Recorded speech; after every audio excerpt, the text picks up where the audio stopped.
अस्सलाम वालेकुम, welcome to chemistry वाला चैनल। हमने सॉलिड चैप्टर को स्टार्ट किया हुआ था, तो आज हमारा टॉपिक है क्रिस्टल लेटिस। क्रिस्टल लेटिस जो है वो क्रिस्टलाइन सॉलिड्स जो है हमारे पास, उनमें एटम, आयन और मॉलिक्यूल्स जो हैं उनकी डेफिनेट पोजीशन होती है स्पेस में। उन पोजीशंस को आप पॉइंट्स के साथ रिप्रेजेंट करते हैं, उन पॉइंट्स को क्रिस्टल लेटिस बोलते हैं। एक डायग्राम है, इसमें क्यूबिक क्रिस्टल लेटिस जो है वो ली गई है और इसमें जो हमारे पास ब्लू डॉट्स हैं वो क्रिस्टल लेटिस को शो करवा रहे हैं।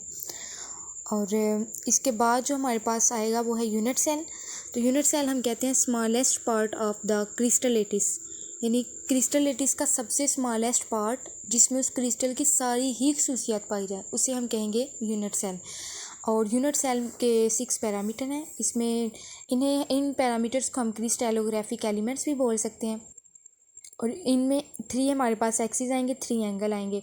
और जो मेन चीज़ है याद रखने के लिए वो ये है कि इन कौन से एक्सिस के दरमियान कौन सा एंगल आता है। तो याद रखिएगा ए और बी के जो एंगल आएगा मिड में वो हमारे पास होगा गामा, उसके बाद ए सी का बीटा और सी बी का हमारे पास अल्फ़ा जो है वो एंगल आएगा। उसके बाद है 7 क्रिस्टल सिस्टम। इसे याद रखने के लिए आप ये लफ्ज़ याद रखें CTOTHNT।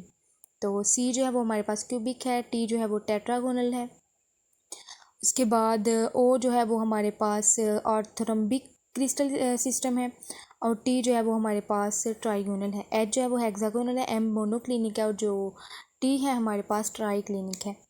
तो एक्सिस को याद रखने के लिए आप क्या करेंगे, सबसे पहले आप पहले 3 यानी क्यूबिक, टेट्रागोनल और ऑर्थोरम्बिक के लिए a is equal to b is equal to c, उसके बाद अगले के लिए a is equal to b not equal to c, उसके बाद a not equal to b not equal to c.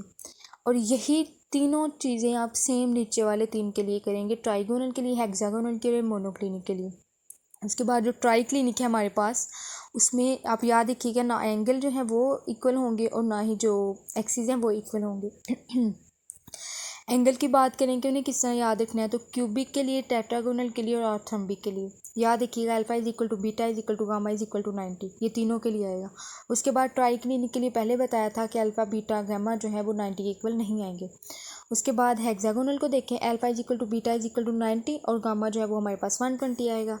उसके बाद ट्राइगोनल उससे ऊपर वाला alpha is equal to beta is equal to gamma not equal to 90 आएगा। उसके बाद मोनोक्लिनिक में alpha is equal to gamma is equal to 90 और बीटा जो है वो हमारे पास 90 के इक्वल नहीं आएगा। यानी इसे याद रखने के लिए आप क्या करेंगे, CTOTHMT, पहले इन चीज़ों को याद रखेंगे कि ये वाली क्रिस्टल सिस्टम है साथ। उसके बाद एक्सिस को याद रखने के लिए इसी तरतीब के साथ जो आपको बताया वो आप एक्सिस को लिखेंगे, और एंगल के लिए भी ऐसे ही करेंगे कि सबसे पहले ऊपर वाले 3 जो थे उनके वो 90 के इक्वल आ रहे थे, लास्ट वाला जो है वो 90 के इक्वल नहीं आ रहा था। उसके बाद जो मिड वाला था हेक्सागोनल, उसमें हमारे पास अल्फ़ा बीटा 90 के इक्वल थे।